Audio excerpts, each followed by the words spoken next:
మన తండ్రిన దేవుణ్ణి ఆత్మతో సత్యముతో ఆరాధించుటకు చేరి వచ్చిన మీ అందరికీ ప్రభువు యేసుక్రీస్తు నామమున వందనములు తెలియజేయచ్చు ఉన్నాను.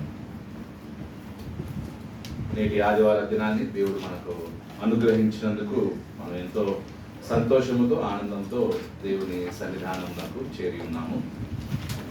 మరి ఈ యొక్క ఆదివారమున మన తండ్రి దేవునికి ఆత్మ సంబంధమైనటువంటి బలులను అర్పించుటకు ఆసక్తిగా మరి చేరి వచ్చినటువంటి మీ అందరికీ ప్రభువు యేసుక్రీస్తు నామమున మరి ఒకసారి వందనాలు. ఈనాటి దినమున 2 రోజులు భద్రావతిలో ఉన్నాను నేను. 2 రోజులు కూడా అక్కడ మీటింగ్స్ వాళ్ళు ఏర్పాటు చేసినప్పుడు అక్కడ 2 రోజులు వారికి వాక్యం చెప్పి వాళ్ళ ఉదయమే 5 గంటలకు రావడం జరిగింది. సో మళ్ళీ వెంటనే మీ దగ్గరికి రావడం, దేవుడు నా ప్రయాణాన్ని ఆశ్రయించినందుకు దేవునికి వందనాలు తెలియజేస్తున్నాను. ఆ భద్రావతి సంఘం చాలా పాత సంఘం, 1969 1969 నుంచే అక్కడ సంఘం ఏర్పడింది. అక్కడ పరిచయం చేసినటువంటి మరి అమెరికా సహోదరులు ఆలెన్ జేకబ్ గారు, ఆయన అటువంటి స్థానిక సంఘానికి స్పాన్సర్ చేయడం, అలాగే బెంగళూరులో ఆనందపురం క్రీస్తు సంఘం, అలాగే ఎంఆర్ఎస్పల్లి క్రీస్తు సంఘం అక్కడ బోర్డులో ఉంటుంది అన్నమాట. ఆలెన్ జేకబ్ గారి పేరు అది చూసినప్పుడు నాకు చాలా సంతోషం వేసింది.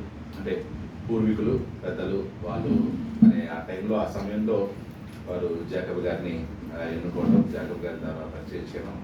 అక్కడ ప్రసాదరావు గారిని ఉన్నారు, జేకబ్ గారి లాగానే బైబిల్ కాలేజ్లో ట్రైనింగ్ అయ్యాక ప్రసాదరావు గారికి మరి ఆలెన్ జేకబ్ గారు పరిచయం అవడం, అక్కడ సంఘం స్థాపించబడడం. చాలా పెద్ద కాంగ్రిగేషన్ అది, కానీ వాళ్ళకి ప్రాపర్ నాయకులు దొరకట్లేదు ఇప్పటివరకు.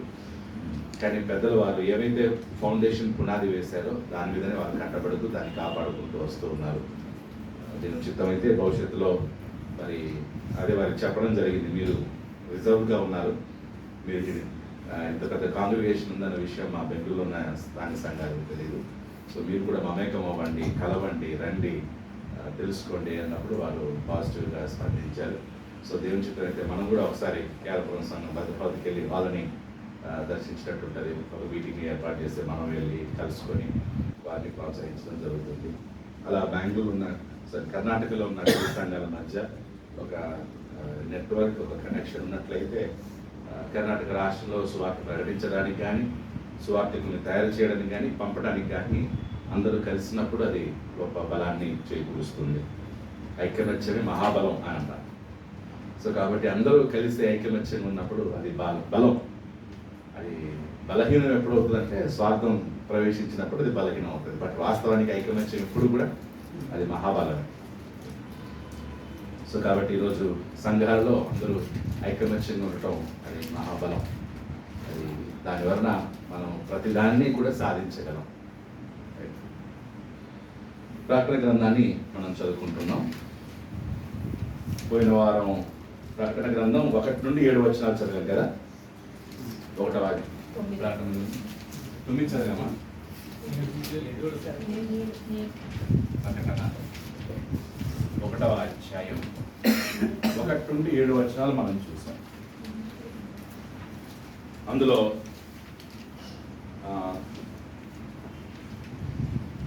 1 నుండి 3 వచనాలేమో పరిచయం చూసాం కదా, వందనములు, పరిచయములు. తర్వాత 4 నుంచి 6 వచనాలేమో గ్రీటింగ్స్. సో 7 సంఘాలకి యెహోవా దేవుని యొద్ద నుండి, యేసుక్రీస్తు యొద్ద నుండి, పరిశుద్ధాత్మ యొద్ద నుండి 7 సంఘాలకి ఏంటన్నమాట శుభములు తెలియజేశారు. 3 దైవత్వంలో ఉన్న 3 ఈ 7 సంఘాలకి శుభములు తెలియజేశారు. తండ్రి, పరిశుద్ధాత్మ మరియు యేసుక్రీస్తు.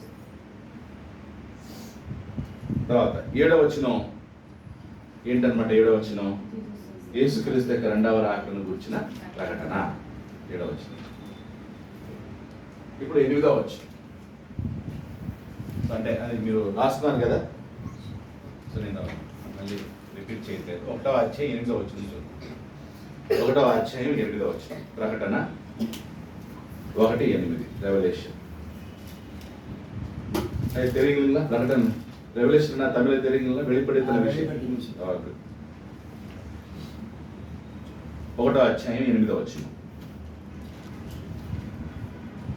అల్ఫాయు ఓమేగయు నేనే, వర్తమాన భూత భవిష్యత్ కాలములో ఉండువాడను నేనే అని సర్వాధికారియు దేవుడు నాకు ప్రభువు సెలవిచ్చుచున్నాడు. సో ఇక్కడ 1వ అధ్యాయం 88వ వచనంలో చెప్పినటువంటి అల్ఫాయు ఓమేగయు నేనే అన్నాడు. ఏంటి అల్ఫాయు ఓమేగయు అంటే ఏంటి? ఆదియు అంతము. సో ఇక్కడ ఆల్ఫా ఓమేగా అంటే ఏంటనమాట? గ్రీక్ భాషలో ఆల్ఫబెట్స్. ఇంగ్లీష్ లో ఫస్ట్ ఆల్ఫబెట్ ఏది? ఏ. Last alphabet Z. అలాగే గ్రీక్ భాషలో ఫస్ట్ లెటర్ ఏదనమాట? ఆల్ఫా. ఆల్ఫా ఓల్డ్ గ్రీక్ లో ఆల్ఫా ఇలా ఉంటది. ఒమేగా ఇలా ఉంటుంది. Alpha omega. సో చివరి అక్షరం ఒమేగా, ఫస్ట్ అక్షరం ఆల్ఫా. సో తెలుసా మ్యాథమెటిక్స్ లో మీకు alpha, beta, gamma, theta, iota physics లో ఉంటుందా? ఫిజిక్స్ లో మ్యాథమెటిక్స్ లో ఉంటదన్నమాట. సో గ్రీక్ అంటే మ్యాథ్స్ ని కనిపెట్టిన వాళ్ళు గ్రీక్ కాబట్టి అందుకే ఆ గ్రీక్ లెటర్స్ ఉంటాయి అన్నమాట. మ్యాథమెటిక్స్ లో ఎందుకు ఆల్ఫా, బీటా, గామా, తీటా, యోటా అంటే వాళ్ళు కనిపెట్టారు కాబట్టి వాళ్ళ అక్షరాలు ఉంటాయి, వాళ్ళ ఆల్ఫాబెట్స్. సో ఇంగ్లీష్ కంటే ముందు గ్రీక్ యొక్క ఆల్ఫాబెట్స్ నే ఇంగ్లీష్ లాంగ్వేజ్ కాపీ చేసింది. అంటే గ్రీక్ నుంచి వచ్చింది English. So Greek international language. New testament period లో గ్రీకు భాష ఇంటర్నేషనల్ లాంగ్వేజ్.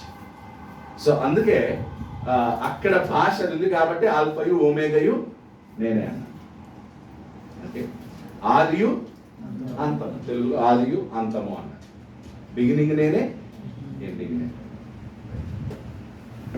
తర్వాత ఇంకొకటి ఏంటన్నాడు? వర్తమాన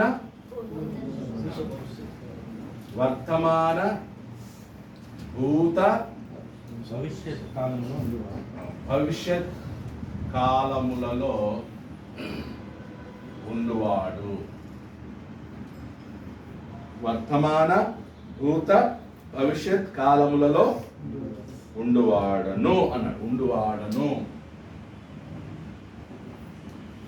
వర్తమాన అంటే ప్రెసెంట్, భూత అంటే పాస్ట్, భవిష్యత్ అంటే ఫ్యూచర్. పాస్ట్ లోను, ప్రెసెంట్ లోను, ఫ్యూచర్ లోను ఉన్నవాడను నేనే. నేను పాస్ట్ లో ఉన్నాను, ప్రెసెంట్ లో ఉన్నాను, ఫ్యూచర్ లో ఉన్నాను. నెక్స్ట్ మూడో టైటిల్ ఏంటి? సర్వాధికారియు దేవుడు నాకు. సర్వాధికారియగు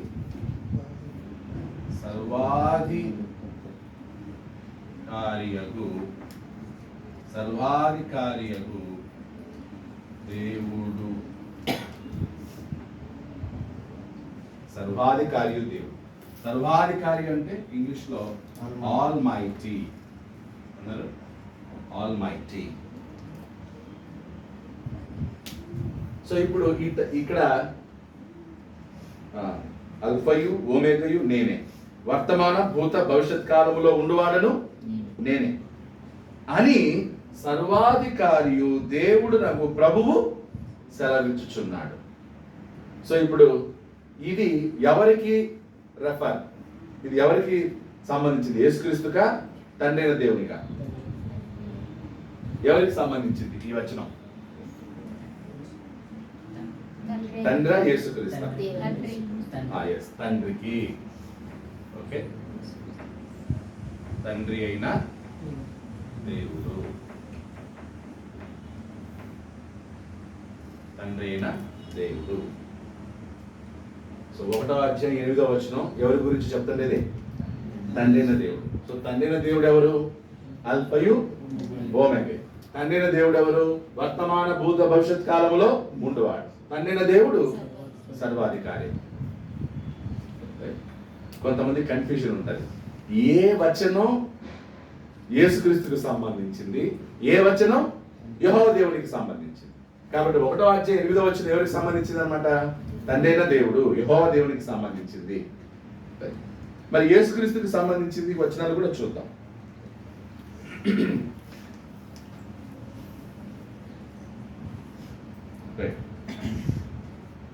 యేసుక్రీస్తుకి సంబంధించింది ఏంటంటే 1వ అధ్యాయం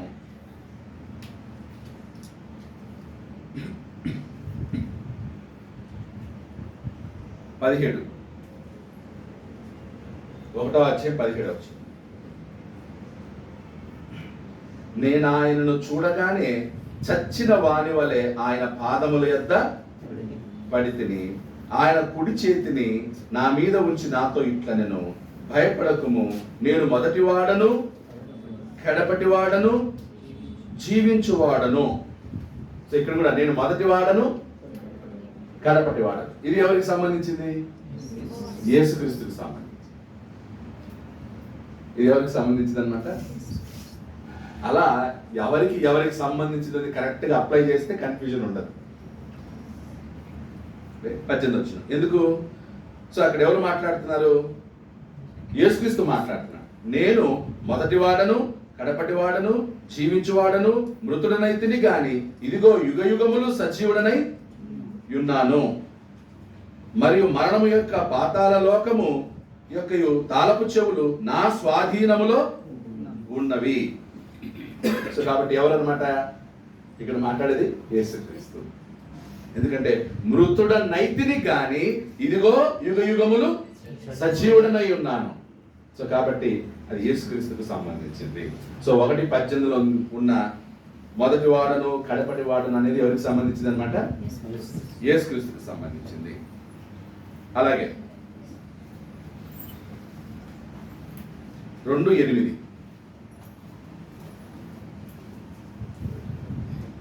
స్ముర్నలో ఉన్న సంఘపు దూతకి ఇలాగూ రాయము, మొదటి వాడును కడపటి వాడునై ఉండి మృతులైన వాడు మరలా బ్రతికిన వాడు చెప్పు సంగతులు. సో యేసుక్రీస్తు కూడా అంటే యెహోవా దేవుడు కూడా ఎవరు? Alpha omega.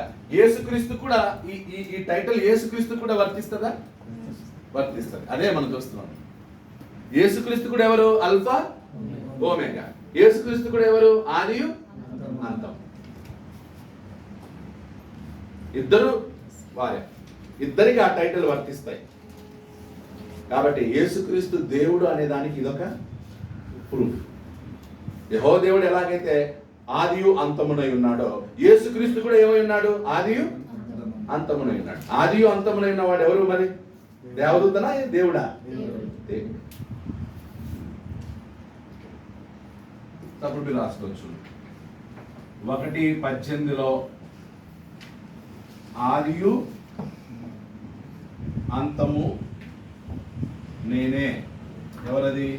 యేసుక్రీస్తు.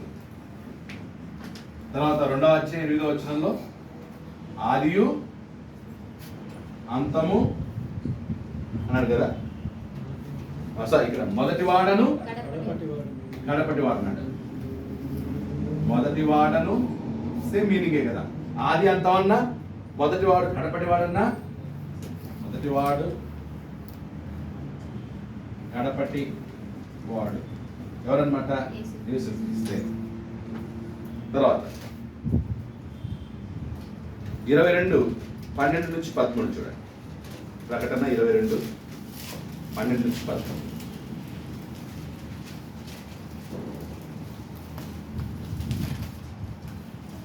ఇదిగో త్వరగా వచ్చుచున్నాను, వాని క్రియ చొప్పున ప్రతి వానికి ఇచ్చుటకు నేను సిద్ధపరిచిన జీతము నా యొద్ద ఉన్నది. నేనే అల్ఫయు ఓమేగయును, మొదటి వాడను కడపటి వాడను, ఆదియును అంతమునై. సో మొత్తం 3 టైటిల్స్ చెప్పేశాడు. 22 ఎన్నో వచ్చును? 12. ఓకే, అక్కడ 13లో ఉంది కదా. నేనే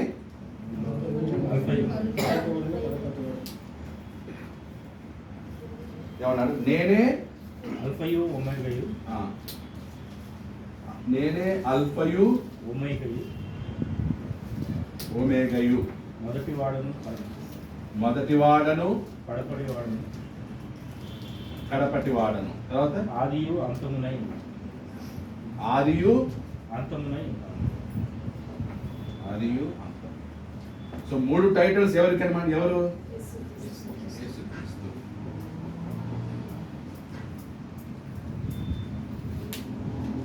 సో యెహోవా దేవుడు కూడా ఎవరు? అల్ఫయు ఓమేగా. యెహోవా దేవుడు కూడా ఎవరు? మొదటివాడు కడపటివాడు. యెహోవా దేవుడు కూడా ఎవరు? ఆదియు అంతము. సేమ్ యేసుక్రీస్తు కూడా సేమ్.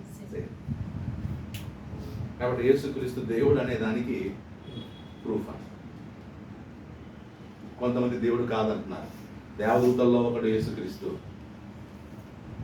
లేదా దేవుడు యేసుక్రీస్తుని చేశాడు,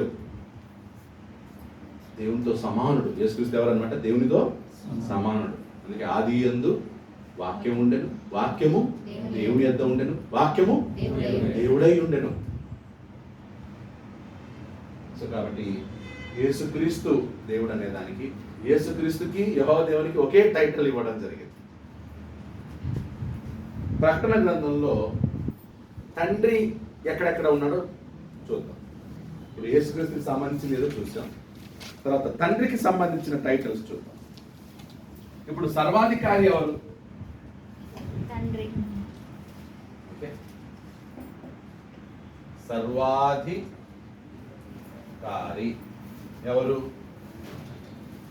ప్రకటనలో సర్వాధికారి, ప్రకటనలో సర్వాధికారి ఎవరంటే తండ్రి అయిన దేవుడు. ప్రకటనలో సర్వాధికారి తండ్రి అయిన, ఒకసారి చూడండి ఎక్కడెక్కడ ఉంది సర్వాధికారి అని. 1వ అధ్యాయం 8వ వచనంలో ఉంది. ఏమని? సర్వాధికారియు అని ఉందా? చూడండి. అల్ఫయు ఓమేగయు నేనే, వర్తమాన భూత భవిష్యత్ కాలంలో ఉండవాడును నేనే అని సర్వాధికారియు దేవుడునగు ప్రభువు సెలవిస్తున్నాడు. ప్రభు అని పెద్ద అక్షరాలతో ఉంది చూడండి, బోల్డ్. సో ప్రభు అని బోల్డ్ ఉంటే అక్కడ ఎవరన్నమాట? తండ్రి అని దేవుడు. అంటే యెహోవాని ప్రింట్ చేయాలి. కానీ ఇర్మియా 31:31 ఏముంటదంటే, ఇక నా నామము మీదట ఏ ప్రకటన జరగదు అని చెప్పి ఉంటాడు అన్నమాట. నా నామం మీద ఏ ప్రకటన ఉండదు. అందుకే బైబిల్లో న్యూ టెస్టిమెంట్ లో యెహోవా అని డైరెక్ట్ గా వాడకుండా యెహోవా చోట ఏమని రాయబడింది? ప్రభువు.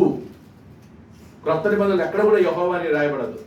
యెహోవా గురించి చెప్పాల్సి వచ్చినప్పుడు ఏముంటది అనమాట? అక్కడ ప్రభువు అని చెప్పి అక్కడ పెద్ద అక్షరాలతో రాయబడింది. మన తెలుగు బైబిల్లో ఓల్డ్ టెస్టిమెంట్, న్యూ టెస్టిమెంట్. పాత నిబంధనలో తండ్రిని ఏమని రాయబడింది తెలుగు బైబిల్లో? యెహోవా. క్రొత్త నిబంధనలో తండ్రిని గురించి చెప్పేటప్పుడు ఏమన్నారనమాట?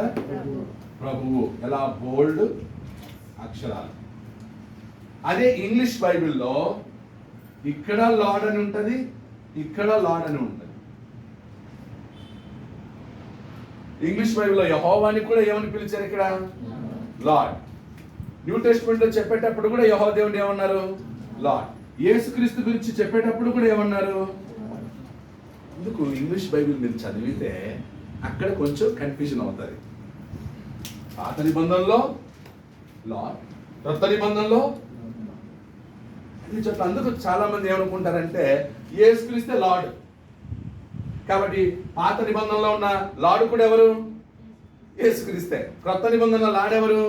యేసుక్రీస్తే అని ఫిక్స్ అయిపోయారు కొంతమంది. కానీ మనకు తెలుగు బైబిల్లో ఆ వ్యత్యాసం ఏం చేశారనమాట? డిఫరెన్షియేట్ చేశారు. పాత నిబంధనలో లార్డ్ ఎవరికి సంబంధించింది అనమాట? యెహోవాకు సంబంధించింది. క్రొత్త నిబంధనలో లార్డ్ యెహోవా దేవునికి సంబంధిస్తుంది. ఇంకొక లార్డ్ ఏమో ఎవరికి సంబంధించింది అనమాట? యేసుక్రీస్తుకి. ఇంగ్లీష్ బైబిల్లో బోల్డ్ కూడా చేయరు. అప్పుడు ఎలా కనిపెట్టేది? అందుకు తెలుగు బైబిల్లో క్లియర్గా యేసుక్రీస్తుకి సంబంధించింది ఎవరని నీట్గా వాళ్ళు ఏం చేశారు? ట్రాన్స్లేషన్ చేసేటప్పుడు మనకు అర్థమయ్యేటట్లు డివైడ్ చేశారు. ఓకే, అర్థమవుతుందా? తమిళ్ బైబిల్లో కర్తర్ అని ఉంటుంది, యెహోవా అని ఉండదు. పలేర్పాట్లో యెహోవా అంటే ఇంకా பழையற்பாட்டு வாசிக்கும் போது தேவன் இருக்கும், இல்லாட்டி கர்த்தர் இருக்கும். புதிய ஏற்பாட்டுல கூட கர்த்தர் தான் இருக்கும். அப்போ எந்த கர்த்தர்? பிதாவாகிய கர்த்தரா, குமாரனாகிய கர்த்தரா? சரி, நம்ம வித்தியாசம் புரியுதுக்கு ரொம்ப கஷ்டமா இருக்கும். సో కాబట్టి లార్డ్. సో ఇప్పుడు ప్రకటనలో ఉన్న సర్వాధికారి ఎవరు? ప్రకటనలో ఉన్న సర్వాధికారి ఎవరు అన్నమాట? తండ్రి అయిన దేవుడు. ఎక్కడ నుంచి వచ్చిన 1:8. ఇంకొక వచ్చిన చూద్దాం 4:8. 4:8 వచ్చిన 4:8 వచ్చిన చదవండి. ఈ 4 జీవులలో ప్రతి జీవికి 6 రెక్కలుండెను. అవి చుట్టూను రెక్కల లోపటను కన్నులతో నిండి ఉన్నవి. అవి భూత వర్తమాన భవిష్యత్ కాలములలో ఉండు సర్వాధికారియు దేవుడు నగు ప్రభువు పరిశుద్ధుడు పరిశుద్ధుడు పరిశుద్ధుడని మానక రాత్రింబగళ్ళు చెప్పుచుండును. అక్కడ ఏమన్నా సర్వాధికారియు దేవుడు నగు ప్రభువు అని అక్కడ ప్రభు అని మళ్ళీ గోల్డ్ లెటర్ లో. అక్కడ సర్వాధికారి ఎవరు అనమాట? తండ్రి అయిన దేవుడు. యేసుక్రీస్తుకి ఏం చేయకూడదు అనమాట, ఆపాదించకూడదు. యేసుక్రీస్తుకి ఆపాదించకూడదు.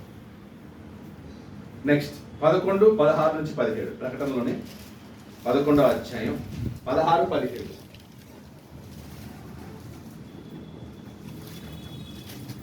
11వ అధ్యాయం 16, 17.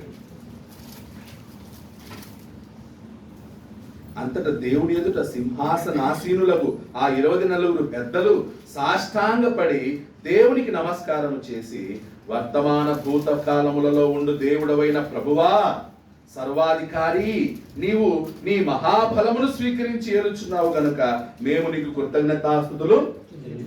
సో ఇక్కడ సర్వాధికారి ఎవరు? తండ్రిన దేవుడే. నెక్స్ట్ 15, 3 నుంచి 4.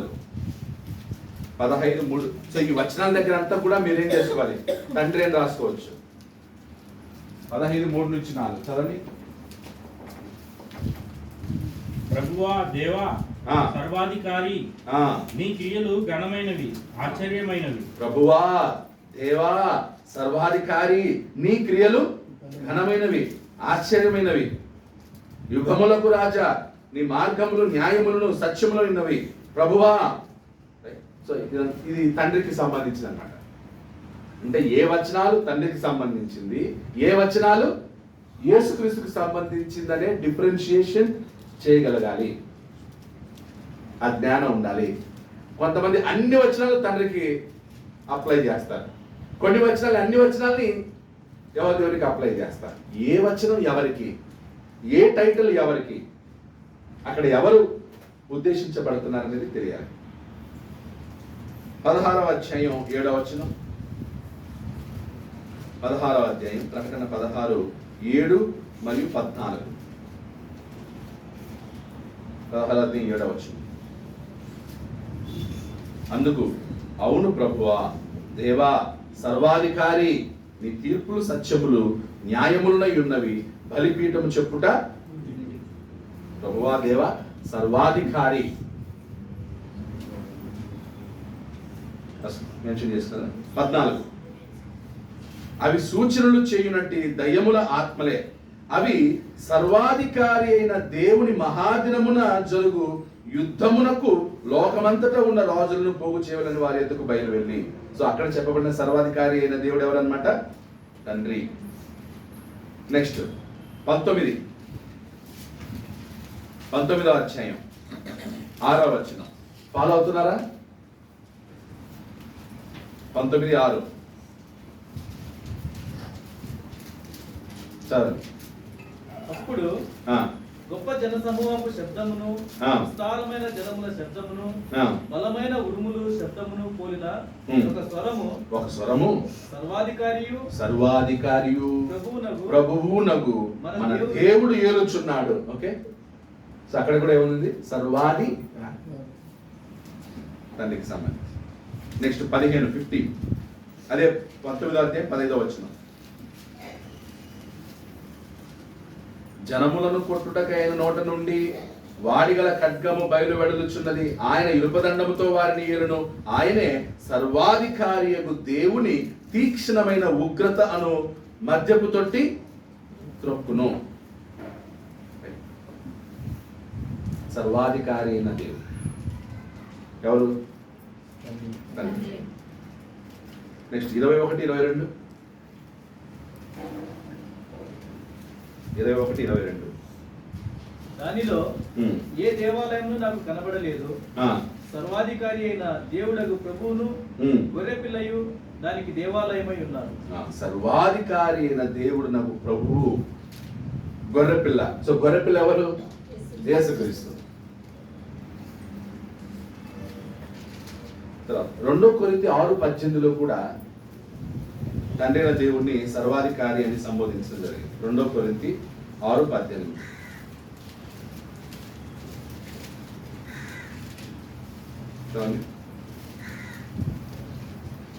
దేవుని ఆలయమునకు విగ్రహములతో ఏమి పొదిక? మనము జీవముగల దేవుని ఆలయమై ఉన్నాము. అందుకు దేవుడు ఇలాగ సెలవిస్తున్నాడు, నేను వారిలో నివసించి సంచరించును, నేను వారి దేవుడినైందును, వారు నాకు ప్రజలైందురు. కావున మీరు వారి మధ్య నుండి బయలువెడలి ప్రత్యేకముగా ఉండుడి, అపవిత్రమైన దానిని ముట్టకూడని ప్రభువు చెబుతున్నారు. మరియు నేను మిమ్మల్ని చేర్చుకుందును, మీకు తండ్రినైందును, మీరు నాకు కుమారులను కుమార్తెలైందురని సర్వశక్తి గల ప్రభువు చెప్పుచున్నాడు. సో సర్వశక్తి గల ప్రభు అని ప్రభువు బోర్డు లెటర్లో రాయబడ్డారు తండ్రి అని. సో ఇలా బైబిల్ చదివేటప్పుడు ఈ డిఫరెన్సెస్ అర్థం అవ్వకపోతే, ఈ వ్యత్యాసం తెలియకపోతే బైబిల్ కన్ఫ్యూజన్ అవుతుంది. చాలా మంది ఇది తెలియకుండా బైబిల్ చదివేస్తారు, అన్నిటినీ యేసుక్రీస్తుకి అప్లై చేస్తారు. ఏది యేసుక్రీస్తు అంటే మన ఫస్ట్ ఏంటంటే ఆ వచనం చదివేటప్పుడు ఎవరు మాట్లాడుతున్నాడు, ఎవరితో మాట్లాడుతున్నాడు, ఎవరి గురించి మాట్లాడుతున్నాడు, ఎందుకు మాట్లాడుతున్నాడు, ఎలా మాట్లాడుతున్నాడు, ఏ స్థలం నుంచి మాట్లాడుతున్నాడు, ఇన్ని పాయింట్స్ని మనం పెట్టుకోవాలి. రైట్. సో కాబట్టి 1వ అధ్యాయం 8వ వచనం ఆధారం చేసుకుని ఈ పాయింట్ చెప్పాల్సి వచ్చింది. మళ్ళీ దీని గురించి చెప్పలేం కాబట్టి ప్రకటన గ్రంథం చదివేటప్పుడు యేసుక్రీస్తు ఎవరు అంటే యేసుక్రీస్తుకి ఏ వచనం అప్లై అవుతుంది, తండ్రికి ఏ వచనం అప్లై అవుతుందని ప్రకటన గ్రంథం చదివేటప్పుడు మీకేమవ్వాలన్నమాట అది మైండ్లో పెట్టుకుంటే తర్వాత అర్థం. నెక్స్ట్ ప్రకటన గ్రంథం 1వ అధ్యాయం 9 నుంచి 20. నెక్స్ట్ భాగం.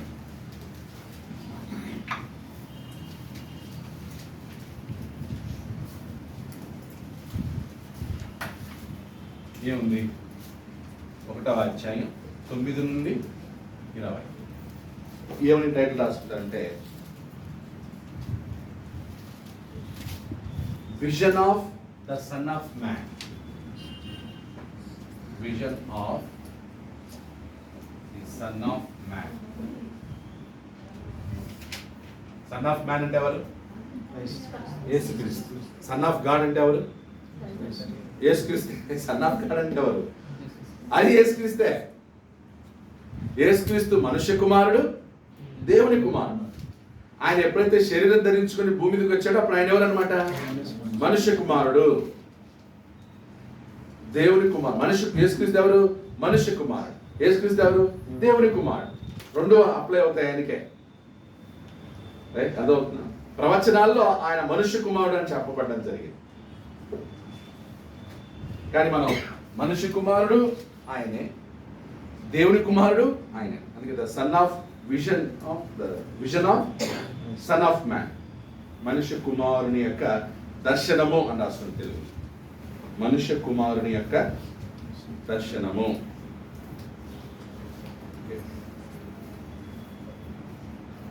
అప్పుడు 1:9 1వ అధ్యాయం 9వ వచనంలో యోహాను తన గురించి చెప్పుకొనుటాయి. యోహాను తన గురించి చెప్పుట. ఏం చెప్తున్నాడు యోహాను తన గురించి? తన గురించి ఏం చెప్పుకున్నాడు చూద్దాం. 1వ అధ్యాయం 9వ వచనం. మీ సహోదరుడును ఏమంటాడు? మీ సహోదరుడను. I am your brother. నేను మీ సహోదరుడను. తర్వాత యేసును బట్టి కలుగు శ్రమలోను ఆ, రాజ్యములోను ఆ, సహనములోను ఉమ్, పాలివారనైన ఆ, యోహానను నేను ఉమ్, దేవుని వాక్యము నిమిత్తము ఉమ్, యేసును గురించిన సాక్ష్యము నిమిత్తము ఉమ్. పద్మాసు దీపమున పరవాసినైతిని. ఓకే, సో ఇక్కడ ఏమంటున్నాడు అనమాట, యేసును బట్టి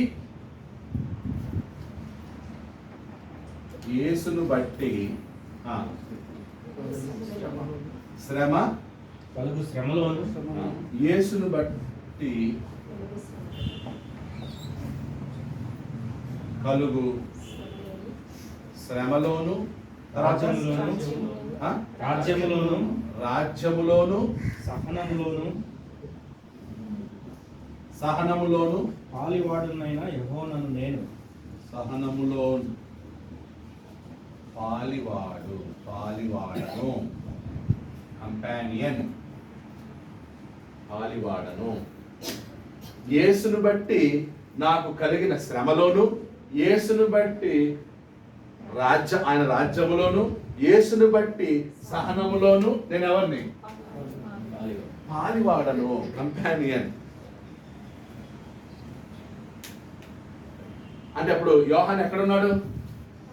రాజ్యంలో ఉన్నాడు. రాజ్యంలో ఉండి కూడా యోహానికి ఏమొచ్చాయి? శ్రమలు వచ్చాయి. శ్రమల్లో యోహాను ఏం కలిగి ఉన్నాడు? మనం ఎక్కడున్నాం?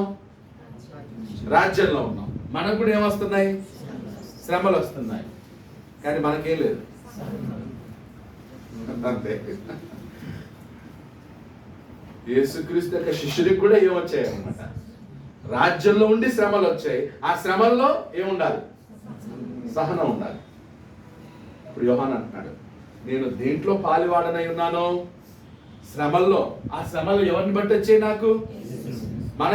మనకు శ్రమలు దేన్ని బట్టి వస్తున్నాయి? రాజ్యంలో ఉన్నాం, ఓకే. యేసుని బట్టే మనం దేవుని రాజ్యంలో ఉన్నాం. కానీ శ్రమలు దేన్ని బట్టి వస్తున్నాయి మనకి? చెప్పట్లేదు. యేసుక్రీస్తుని బట్టి శ్రమలు వస్తున్నాయా? మన దురాశల వలన శ్రమలు. మనకు వచ్చే శ్రమలు ఏంటనమాట? దురాశ. మన దురాశలే మన శ్రమలకు కారణం. యేసుని బట్టి శ్రమ పడిన వాళ్ళు ఎంతమంది ఈ కాలంలో? అసలు లేదు. మన దురాశలను బట్టి మనం ఎక్కువ అప్పుల పాలై, మనం కష్టాల పాలై, ఇబ్బందులు పడిపోయి గర్విష్ఠులమై, కొన్ని చోట్ల బాగా దర్పణం చూపిస్తాం, వాళ్ళు మనల్ని టార్గెట్ చేస్తే అప్పుడు పరిగెత్తుకుంటూ పోవడం. అయ్యో శ్రమలో ఉన్నాను, మరి ఎవరు మన గర్వంగా? అయ్యో శ్రమలు ఉన్నాయి, మరి అనవసరంగా ఎందుకు కొన్నావు? అయ్యో శ్రమలు ఉన్నాయి, మరి ఎందుకు ఓవర్గా మాట్లాడావు? సో మనకు వచ్చే శ్రమలు మనం కొని తెచ్చుకొని వాటిని ఏం చేస్తామంటే అయ్యో నేను యేసుక్రీస్తు కోసం ఎన్ని శ్రమలు పడుతున్నానో. అందుకే ఎబ్రీ పత్రికలు అన్నాడు, పాపమును ఎదిరించటలో ఇంకా మీరేం చేయలేదంట, రక్తము కారేంతగా మీరు పోరాటం చేయలేదు. చూడన్నా ఎబ్రిలో, ఇక్కడ ఎబ్రీ పత్రిక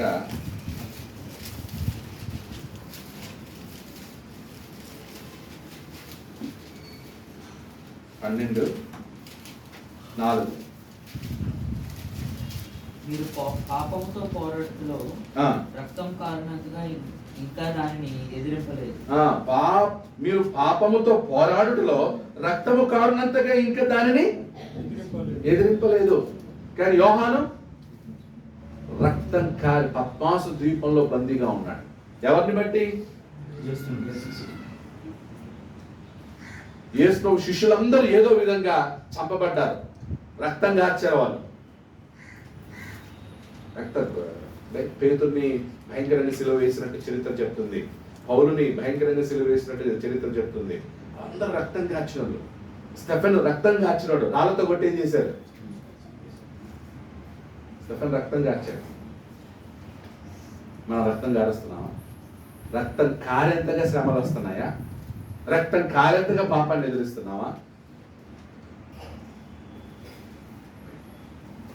అందుకే యోహాను అన్నాడు, ఈ యేసును బట్టి కలిగిన శ్రమలోను, రాజ్యములోను, సహనములోను నేను ఎవరిని? అండ్ మోరోవర్ నేను మీ సహోదరులను, నేను మీ బాసును కాదు, నేను మీ యజమానులను కాదు, నేను ఎవరిని? మీ సహోదరు. సో చాలా వరకు ఏంటంటే కన్నా ఈరోజు నాయకులు కానీ లీడర్స్ కానీ సో వీళ్ళందరూ కూడా ఎలా బిహేవ్ చేస్తారంటే నేను మీ బాస్ను అన్నట్టు బిహేవ్ చేస్తారు. ఈ సంఘం నాది అన్నట్టు బిహేవ్ చేస్తారు. నాది, ఈ చర్చ్ నాది అని అంటారు. సహోదరుని అంటారా? ఎంతమంది సేవకులు ఈరోజు నేను మీ సహోదరులము, నేను మీ సహోదరుని. సో మనందరం ఎవరు? సహోదరులు. నెక్స్ట్ ఆ గజ్జల సౌండ్ వినపడకూడదు. ఆదివారం నో గజ్జలు. నెక్స్ట్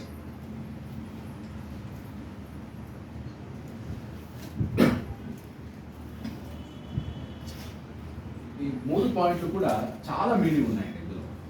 అంటే యోహాను ఆల్రెడీ ఎక్కడున్నాడు? రాజ్యంలో. అంటే రాజ్యం వచ్చిందా రాలేదా? వచ్చింది. ఆ రాజ్యంలో ఎవరైతే బాప్తిజం పొందారో వాళ్ళు ఆ రాజ్యంలో ఏం చేస్తారనమాట? చేర్చబడతారు. ఒకరు కొత్తగా జన్మించితేనే కానీ దేవుని రాజ్యంలో ప్రవేశింపనేది. కాబట్టి బాప్తిజం పొందిన వాళ్ళందరూ ఎక్కడ ప్రవేశిస్తున్నారు? దేవుని రాజ్యంలో ప్రవేశిస్తున్నారు. యోహాను కూడా ప్రవేశించాడు. అందుకే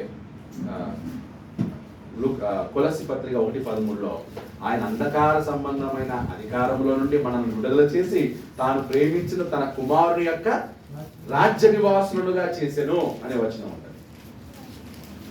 తన కుమారుని యొక్క రాజ్య నివాసులుగా చేసెను. కాబట్టి క్రీస్తు సంఘం దేవుని రాజ్యం, క్రీస్తు సంఘము క్రీస్తు యొక్క రాజ్యము. సో క్రీస్తు సంఘంలో బాప్తిజం పొందేవాడు ఏ రాజ్యంలో చేర్చబడుతున్నాడు?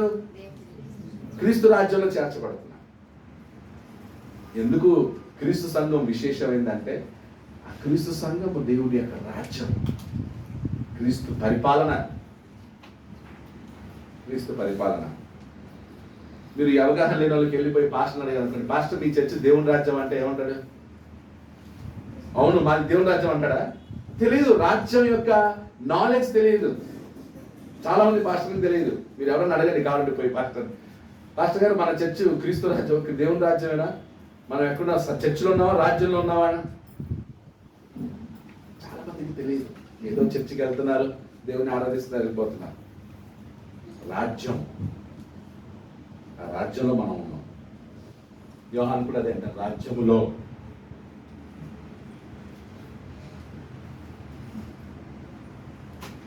నెక్స్ట్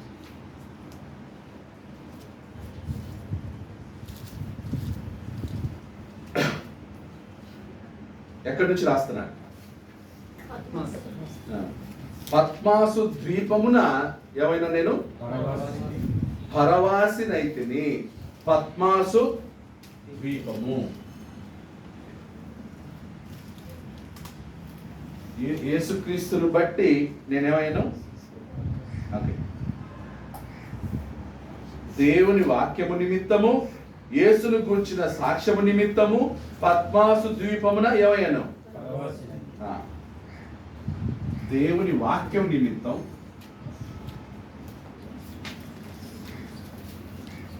దేవుని వాక్యము నిమిత్తము మరియు యేసును గూర్చిన సాక్ష్యము నిమిత్తము, యేసును గూర్చిన సాక్ష్యము నిమిత్తము, యేసును గూర్చిన సాక్ష్యము నిమిత్తమును పద్మాసు ద్వీపమున పరవాసినైతే. పద్మాసు ద్వీపమున, పద్మాసు ద్వీపమున పరవాసి నైతిని. మీరు గూగుల్లో చూస్తే పద్మాస్ ఐలాండ్ ఇప్పటికీ ఉంది. మెడిటేరియన్ సీ, మధ్యధరా సముద్రం పై భాగంలో ఉంటుంది అనమాట పద్మాస్ ద్వీపం. ఇది టర్కీ నుంచి 40 మైళ్ళు అన్నమాట. Okay, Turkey from Turkey 40 miles, from Turkey 40 miles. 40 miles అంటే 1.6 అన్నమాట. ఒక మైల్, 1 మైల్ ఈక్వల్స్ 1.600 మీటర్స్. 64 కిలోమీటర్లు. టర్కీ నుంచి ఎన్ని కిలోమీటర్లు? 64 కిలోమీటర్లు బోట్లో ప్రయాణం చేయాలి. ద్వీపం, ఐలాండ్. ఇప్పుడు మనకి అండమాన్ జైలు ద్వీపం, అది ఐలాండ్. సో బ్రిటిష్ వాళ్ళు ఏం చేసేవాళ్ళు అనమాట, ఎవరైతే బ్రిటిష్ వాళ్ళకి ఎదురుగా తిరుగుతారో వాళ్ళందరినీ ఏం చేసేవాళ్ళు, తీసుకెళ్ళి అండమాన్ జైలు వేసేవాళ్ళు. అలాగే రోమీలు ఏం చేసేవారంటే ఎవరైనా అక్యూజేషన్ ఏదైనా ఉంటే కదా వాళ్ళని తీసుకెళ్ళి ఈ పద్మాసు ద్వీపంలో ఉన్న చెరసాల్లో వేసేవాళ్ళు, బంధించేవాళ్ళు. అది ఐలాండ్ కాబట్టి అక్కడి నుంచి ఎవరు కూడా దాటుకుని రాలేరు. 64 కిలోమీటర్లు. ఇప్పుడు ఒకరు దాంట్లో తప్పించుకొని ఈదాలన్నా కూడా ఎన్ని కిలోమీటర్లు ఈదాలి, స్విమ్మింగ్ చేయాలి? 64 కిలోమీటర్లు స్విమ్మింగ్ చేయాలి, చచ్చిపోతాడు. సో అలా యోహాను పద్మాసు ద్వీపంలో ఏమైనాడు అనమాట, బందీనై ఉన్నాడు. దేని నిమిత్తం అంట? దేవుని వాక్యం నిమిత్తం, యేసును గుర్చిన పరవాసినైతిని. ఈరోజు కూడా దేవుని వాక్యం కొరకు, యేసుక్రీస్తుని గురించిన సాక్ష్యం కొరకు ఎంతో మంది తమ సొంత దేశాలు విడిచిపెట్టి వెళ్తున్నారు, ఊర్లను విడిచిపెట్టి వెళ్ళాల్సి వస్తారు. దేవుని వాక్యం చెప్పడానికి కొన్నిసార్లు ఊర్లు దాటి వెళ్ళాల్సి వస్తుంది, సొంత ఊరిని వదిలేసి రావాల్సి వస్తుంది. ఇప్పుడు మన సోసియట్ జాకబ్ అంకుల్ గారు, ఆయన ప్రాంతం భీమవరం, ఆ ప్రాంతం నుంచి ఆయన ఏం చేశారంటే తన సొంత వాళ్ళని, బంధువులందరినీ వదిలేసి బెంగళూరుకి వచ్చాడు.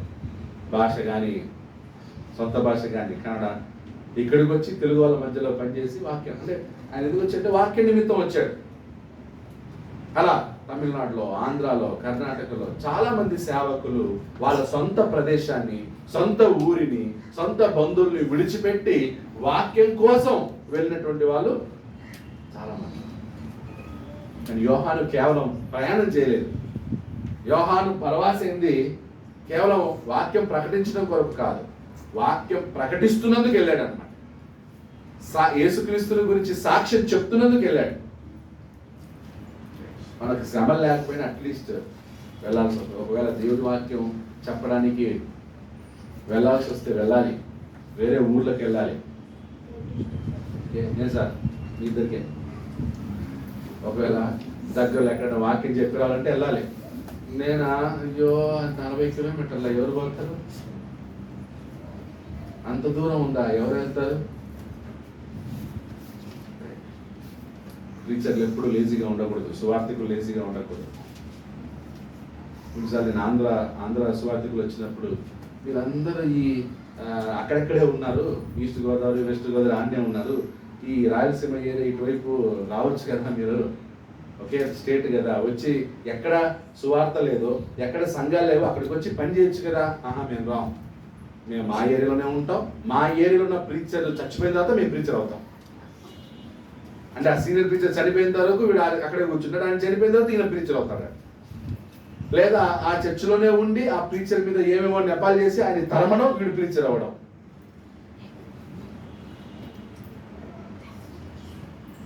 తెలుగులోకి ధైర్యం లేకుండా పోతాం. ఎక్కడ ఇప్పుడు ఈ కర్నూలు, తర్వాత కడప, ఇవన్నీ వేరే దేశంలో ఉన్నాయా? పాకిస్తాన్లో ఉన్నాయా? అవన్నీ ఎక్కడున్నాయి? ఆంధ్రలోనే కదా ఉండేది. ఎంతమంది ట్రైనింగ్ అవుతున్నారు. బైబిల్ కాలేజ్ ఎన్ని ఆంధ్రాలో ఉన్నంత చర్చ్ ఆఫ్ గేట్కి సంబంధించిన బైబిల్ కాలేజీలు ఇంకా ఏ రాష్ట్రంలో లేవు, అన్ని బైబిల్ కాలేజీలు ఉంటాయి. వాళ్ళందరూ ట్రైనింగ్ అయిన వాళ్ళు ఎక్కడికి పోతున్నారు? ఆన్నే ఎరుక్కుంటున్నారు.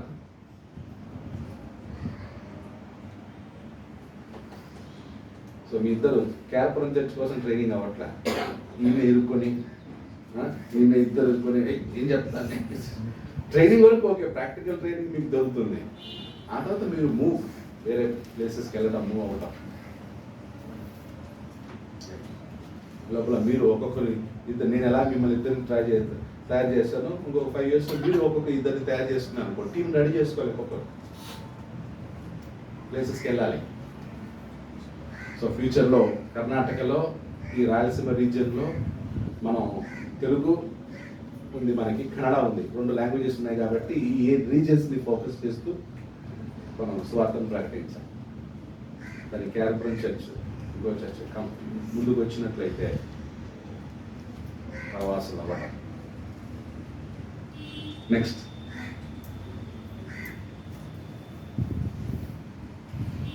పదవచ్చు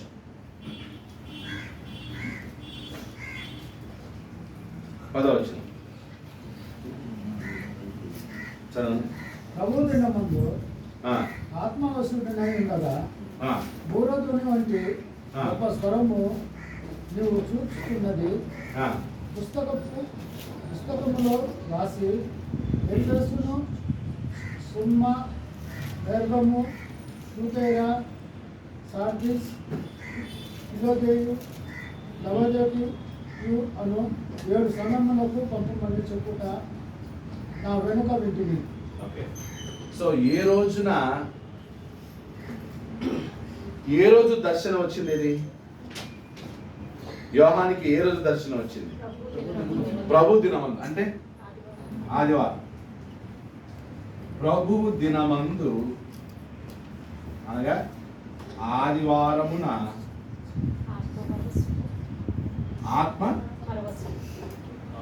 ఆత్మవశుడనైతిని. సండే మేబీ ఆరాధన అయిపోయిన తర్వాత, సండే వర్షిప్ అయిన తర్వాత ఎలా చేసుకుని ఉంటాడో తెలియదు మరి యోహాను. ఆదివారం ఉదయం అయిందో ఇచ్చు, లేదు సాయంత్రం అయిందో తెలియదు, కానీ సండే అయింది దర్శనం యోహానికి. సో ప్రభు దినమందు నేను ఆత్మవశుడనైతిని. ప్రభు దినమందు ఆత్మవశుడనై ఉండగా భూరధ్వని వంటి గొప్ప స్వరము. సో ఇక్కడ ప్రభు దినమందు ఆత్మవశుడనైతిని, under the influence of the Holi spirit అన్నారు ఇంగ్లీష్లో. ఆత్మవశుడనండి ఇన్ఫ్లుయెన్స్ ఆఫ్ హోలీ స్పిరిట్. ప్రకటన గ్రంథంలో పరిశుద్ధాత్మ యొక్క పాత్ర కూడా కనిపిస్తుంది. ఇక్కడ ఆత్మవశుడనైతిని అన్నాడు. 4:2 చూడండి. So under the influence of Holi Spirit, under the influence of Holi Spirit. వెంటనే నేను ఆత్మవశుడనైతిని. ఓకే, ఇక్కడ 1:10 + 4 2, తర్వాత 17:3 17 వచ్చిన. అప్పుడు అతడు ఆత్మవశుడైన నన్ను ఆశ్చర్యమునకు కొనిపోగా అరణ్యమునకు. అయిందా? మళ్ళీ చదువు. అప్పుడు అతడు ఆత్మవశుడైన నన్ను అరణ్యమునకు కొనిపోగా దేవదూషణ నామములతో నిండుకొని 7. సో అక్కడ కూడా ఆత్మవశుడయ్యాడు. 21:10 21:10 ఆత్మవశుడైన నన్ను ఎత్తైన గొప్ప పర్వతం మీదకి కొనిపోయి యెరూషలేము అను పరిశుద్ధ పట్టణము దేవుని మహిమ గలదై పరలోకమందున్న దేవుని యొద్ద నుండి దిగివచ్చుట నాకు చూపెను. సో ఇక్కడ అన్ని చోట్ల ఆత్మవశుడై ఉండగా అలాగే పేతురు కూడా. పేతురు ఏమయ్యాడు? ఎక్కడ, ఏ సందర్భంలో పేతురు ఆత్మవశుడు అయ్యాడు? ఎప్పుడు? కొర్నేలి ఇంటి దగ్గర నుంచి వచ్చేటప్పుడు పేతురు ఆత్మవశుడు అవుతాడు అన్నమాట. చూడండి 10వ అధ్యాయం అపోస్తల కార్యములు 10 9వ వచనం.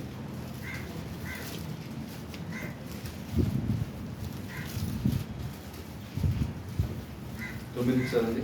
అపోస్తల కార్యం 10వ అధ్యాయం 9 నుంచి. మరునాడు వారు ప్రయాణమైపోయి పట్టణంలో సమీపించినప్పుడు పగలు ఇంచుమించు 12 గంటలకు పేతురు ప్రార్థన చేయుటకు మేడ మీదికి ఎక్కాను. అతడు మిక్కిలి ఆకలి కొని భోజనం చేయబోదెను. ఇంటి వారు సిద్ధము చేయుచుండగా ఆ, అతడు పరవశుడై పరవశుడై. పరవశుడై పరవశుడై అంటే పరవశుడైన ఆత్మ. ఓకే, ఆత్మవశుడునై, పరవశుడునై సేమ్ అన్న.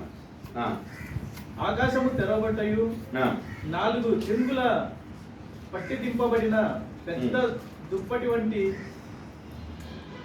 యొక్క మీదనైన పాత్ర భూమి మీదకి దిగవచ్చుటయు చూచాను. ఓకే, సో కాబట్టి ఆత్మవశుడునైతిని అనేది ఇన్ఫ్లుయెన్స్ హోలీ స్పిరిట్, పరిశుద్ధాత్ముడు కలుగజేస్తాడు అన్నమాట. అంటే ఆ వ్యక్తికి పరిశుద్ధాత్ముడు ఆ వ్యక్తిలో ఉండి ఆ దర్శనం కలిగేటట్లు చూపిస్తాడు. So influence, Holy Spirit influence ఉంటుంది ఆ వ్యక్తి మీద. అప్పుడు అతను ఏం చూడగలడు అనమాట? ఏం చూడగలడు? దర్శనం చూడగలడు. స్టెఫెన్ కూడా, స్టెఫెన్ రాళ్ళతో కొట్టి చెప్పేటప్పుడు హోలీ స్పిరిట్ ఎక్కడున్నాడు? స్టెఫెన్ని ఆవరించి ఉన్నాడు. ఎప్పుడైతే పరిశుద్ధాత్ముడు స్టెఫెన్ని ఆవరించాడో అప్పుడు స్టెఫెన్కి ఏం కలిగిందంటే ఆకాశము తెరవబడింది. అక్కడ యెహోవా దేవుడు సింహాసనాసీనుడై ఉన్నాడు. ఆయన కుడిపార్శ్వమున యేసుక్రీస్తు ఉండడం చూచాడు. అప్పుడు అన్నాడు, నేను దేవుణ్ణి చూస్తున్నాను, ఆయన కుడిపార్శ్వమున యేసుక్రీస్తును చూస్తున్నాను అని అనేసరికి అక్కడ వాళ్ళందరికీ కోపం వచ్చి, రే వీడు ఇంకా బతకూడదని చెప్పి రాళ్ళు తీసుకుని ఏం చేశారన్నమాట. రాళ్ళతో ఎందుకు కొడతారంటే దేవదూషణ చేసినప్పుడు. నేను దేవుణ్ణి చూస్తున్నాను, నేను దేవునితో సమానుణ్ణి అని ఎవరైనా చెప్తే రాళ్ళతో కొట్టి చంపేస్తాను. సో అలా influence of the Holi Spirit. So ఈ రోజు కూడా పరిశుద్ధాత్మ మనకేం చేస్తాడు? సహాయం చేస్తాడు. చేస్తాడు, చేయడం చేస్తాడా? ఎక్కడుంది పరిశుద్ధాత్మ మనకు సాయం చేస్తాను? ఎక్కడుంది? రోమపత్రిక, పరిశుద్ధాత్ముడు మనకు సహాయం చేస్తాడని రోమపత్రిక 8వ అధ్యాయం 26.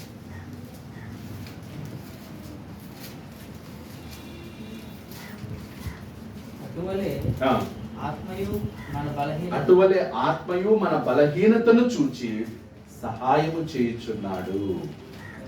అంటే ఈ విషయం నువ్వు నమ్మాలి. ఏంటి? నేను బలహీనుడుగా ఉన్నప్పుడు పరిశుద్ధాత్మ నాకేం చేస్తాడు? సహాయం చేస్తాడు. ఆ విషయాన్ని నువ్వు దేవుని దగ్గర అడగాలి, ఒప్పుకోవాలి. దేవా, ఇప్పుడు నేను బలహీనుడనై ఉన్నాను, నీ ఆత్మ చేత నన్ను ఏం చేయి? బలపరచు, సహాయం ఇవ్వు, పరిశుద్ధాత్మ సహాయమును నాకు కలిగించేయి అని మనం ఏం చేయాలన్నమాట? ప్రార్థన చేయాలి. అది తెలియకుండా ఊరికే గాలికి తిరుగుతున్నాం అనుకో, పరిశుద్ధాత్మని యొక్క సహాయం అనుకుంటాం. ఒకటి ఆ కాన్ఫిడెన్స్ ఉండాలి. ఏంటి ఆ confidence? I have the help of Holi Spirit. దేవుడు నాకు ఇచ్చాడు. అందుకే పరిశుద్ధాత్మ వరమును మనం పొందాం బాప్తిజం.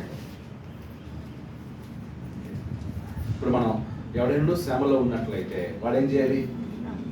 ప్రార్థన చేయాలి. ఆనందంగా ఉన్నప్పుడు పాటలు పాడాలి. మనం ఏం చేస్తాం? ఆనందంగా ఉంటే సినిమా పాటలకి డ్యాన్స్లు వేసేది. శ్రమల్లో ఉంటే ఏడ్చుకుంటూ వాళ్ళ గురించి వీళ్ళ గురించి, వాళ్ళ వలన అయింది వీళ్ళ వల్ల అయింది అని చెప్పి లోపల కుళ్ళుకొని కుట్టుకొని ఇవన్నీ చేస్తాం. ఏదన్నా ఈ రెండు జరిగినప్పుడు కరెక్ట్గా ఫాలో చేస్తున్నామా? ఆనందం వచ్చేస్తేనేమో పోయడం, హోటల్కి వెళ్ళడం, మెక్కడం, తినడం, లేదా డ్యాన్స్ వేయడం, సినిమా థియేటర్కి పోవడం. శ్రమలు వచ్చాయా? వాళ్ళని వీళ్ళని తిట్టడం. ఒక్కటన్నా కరెక్ట్గా చేస్తున్నాం. ఎవరికైనా శ్రమలు ఉన్నట్లయితే వాడు ఏం చేయాలి? ప్రార్థన చేయవలను. ఎవడైనా ఆనందంగా ఉన్నట్లయితే వాడు పాటలు పాడు. ఏ పాటలు? మళ్ళీ సినిమా పాటలు వేసుకొని రోజంతా సినిమా పాటలు. అంటే పరిశుద్ధాత్మ సహాయం ఏముంటుంది? పరిశుద్ధాత్మ సహాయం ఏముంటుంది? ఎక్కువ టీవీలోనే మునిగిపోతా ఉంటే పరిశుద్ధాత్మ సహాయం ఏముంటుంది? ఆ బిగ్ బాస్ చూస్తే కొంతమంది ఆ బిగ్ బాస్ షోనా ఏది? బిగ్ బాస్ షో, ఇంకా రియాలిటీ షోస్, ఇంకా ఏవో ఉన్నాయి కొన్ని. అవి ఎప్పుడు అవే చూస్తూ ఉంటే పరిశుద్ధాత్మ ఏం చేస్తారు? చూసుకోరా, నేను పోతానంటే పోతారు.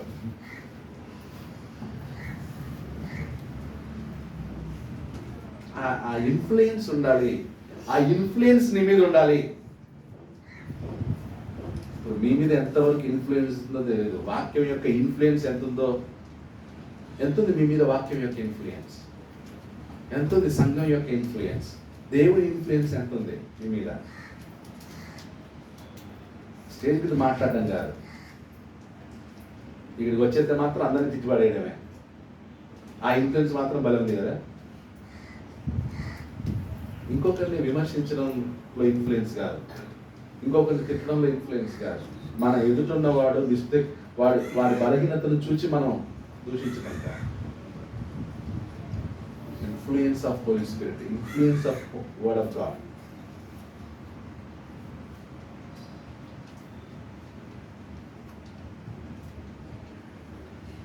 ఓకే, సో కాబట్టి యోహానుకు మాత్రమే కాదు, యోహాను మాత్రమే ఆత్మవశుడై దర్శనాన్ని చూచాడు, కానీ ఈరోజు మనకు దర్శనాలు పరిశుద్ధాత్ముడు చూపించట్లేదు. కారణం ఏంటంటే అవసరం. ఇప్పుడు మనకు దర్శనాలు చూడాల్సిన అవసరం ఉందా? నాకు కూడా దర్శనం చూపించు దేవా పరలోకం. దర్శనం, ఇప్పుడు మనం దర్శనాలు చూడలేదు కానీ సహాయం చేస్తారు మనకి.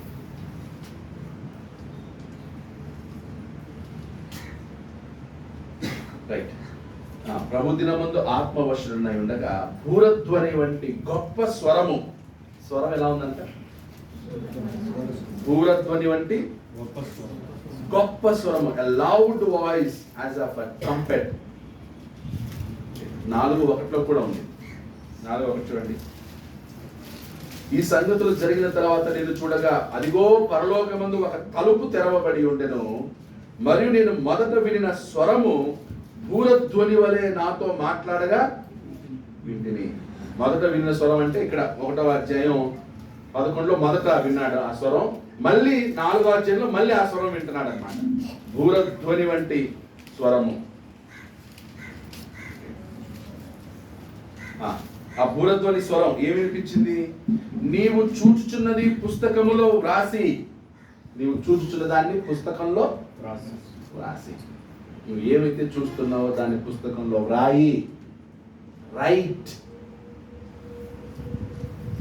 ఆదికాండం నుంచి దేవుడు చూడండి ప్రతి దానిని రాయించాడు. ఏం చేశారనమాట? రాయించాడు. పరిశుద్ధాత్మ వలన, దేవుడి మూలంగా ప్రేరేపించబడి పరిశుద్ధాత్మ వలన పలికిరి, రాసిరి అంటే దేవుడు డాక్యుమెంట్ చేశాడు. మోషే కాలానికి డాక్యుమెంట్ లేదు, కానీ మోషే చేత సృష్టి నుండి మోషే వరకు ఏం చేశారనమాట? 5 పుస్తకాలు రాయించాడు మోషే చేత. ఆదికాండం, నిర్గమకాండం, లేవియకాండం, సంఖ్యాకాండం, ద్వితీయోపదేశకాండం. 5 పుస్తకాలు రాశాడు మోషే. ఎలా రాసి ఉంటాడు? ఆదాము దగ్గర సృష్టి 6 రోజులు రాయాలి, ఆదాము దగ్గర నుంచి రాయాలి. ఎంతసేపు రాసి ఉంటాడు? ఇప్పుడు ఆదికాండం నుంచి ఈ 5 కాండాలు రాయడానికి మనకెంత టైం పడుతుంది? అన్ని వచనాలన్నీ రాయేసేసాడు. దేవుడు రాయించాడు. ప్రతిదీ డాక్యుమెంటే. మనం కూడా ఏం చేయాలి? రాసే అలవాటు ఉండాలి. లెక్కలు మాత్రం రాయడం కదా. ఎంతైంది ఖర్చు, ఎంతైంది, ఎంత పోయింది, ఎంత మిగిలింది, దీనికి రాస్తావు. వాక్యం మాత్రం రాయాలి కదా. ఓ డైరీ తీసుకొని, నోట్స్ తీసుకొని, నీకు అర్థమైన వచనాలు, ఈ వచనం భలే బాగుంది, వచనం రాసుకోవడం, పాఠం ఓకే, ఎన్ని బాగున్నాయి రాసుకుంటే ఏం పోతుంది? లెక్కలు, డబ్బు గురించి సంబంధించి రాస్తారు. వాక్యం రాస్తారా? వాక్యం రాయాలి, నోట్స్లో రాయాలి. ఏదో లబ్బకి దాసలా వచ్చి కూర్చుంటారు. బైబిల్ చదవడం, మళ్ళీ ఏమైనా అడిగితే ఏం తెలియదు, అటు ఇది తెలియదు, ఇది తెలియదు. మళ్ళీ ఇంక చెత్త అంతా వేదాంతం అంతా మాట్లాడతాను. కూర్చుని మీకే చెప్తానే. మళ్ళీ బ్రదర్ మాకు ట్రైనింగ్ ఇవ్వలే, ఏమి ఇవ్వలే. ఆదివారమే రాయలు ఉన్నాడు, ఇంకా ట్రైనింగ్ కావాలి సపరేట్గా.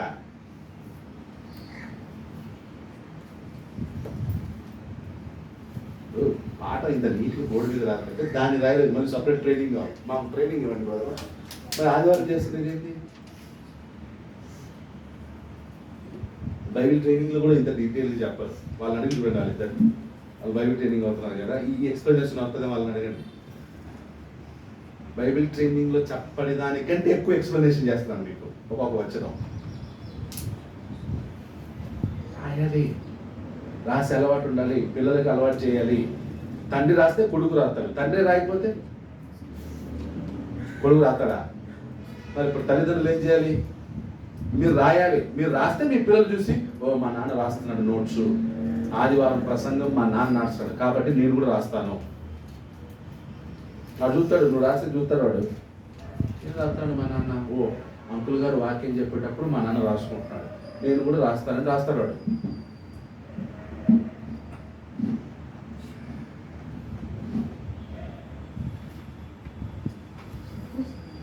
రాసే ఎప్పుడైతే రాయటం ప్రాక్టీస్ వచ్చిందో, నోట్స్ రాసే స్కూల్లో నోట్స్లు ఎప్పుడైతే రాస్తున్నారో వాళ్ళకు కూడా చర్చిలో ఏం చేయాలి? వాళ్ళు రాయాలి. ఎంగడ నోట్స్ ఎత్తనాలు క్లాస్ పడికరండి, సిక్స్త్ వెళ్తున్నావు నోట్స్ ఇంగ్లీష్లో దాన్ని నేను ఎందుకు ఇక్కడ నెక్స్ట్ టైం బుక్ ఎత్తున్నా రే ఎన్నో క్లాస్ నువ్వు, which class you are? 5th, 4th, 3rd? Okay, 3rd. Okay. Raju ఎన్ని క్లాస్? రాజా 5th నోట్స్ రాయాలి. నువ్వు రాస్తున్నావా నోట్స్? ఓకే. స్నేహ రాస్తున్నావా నోట్స్? నువ్వు రాస్తున్నావరా? రేపు వాళ్ళు ప్రతిదీ నోట్స్ రాయాలి. బైబిల్, పాటల పుస్తకం, నోట్స్ బుక్ ఉండాలి. అప్పుడు లీడర్స్ అవుతారు. ఏమి చేయరు, లీడర్ చెప్తా నేను లీడర్ అవుతా, నాకన్నీ ఇవ్వండి, నాకన్నీ అప్పగించండి. దాని మీద ఇన్ఫ్లుయెన్స్ ఉంటేనే కదా, ఇంట్రెస్ట్ ఉంటేనే కదా. ఇలాంటివన్నీ రాసుకుంటే మీరు ప్రార్థన చేసేటప్పుడు కూడా డిఫరెంట్ వర్డ్స్ వస్తాయి. మీరు విన్నదాన్ని ఏం చేయాలన్నమాట, విన్నదాన్ని రాస్తేనే అది ఎక్కడికి వెళ్తుంది. అందుకే ఈ చెవులో వదిలి ఈ చెవులో విడిచిపెట్టారంటే దాని అర్థం ఏంటి? నువ్వు రాయకపోతే ఈ చెవులో వింటావు, ఈ చెవులో రాస్తే అది గుండెలోకి వెళ్తుంది అన్నమాట, హృదయంలోకి వెళ్తుంది.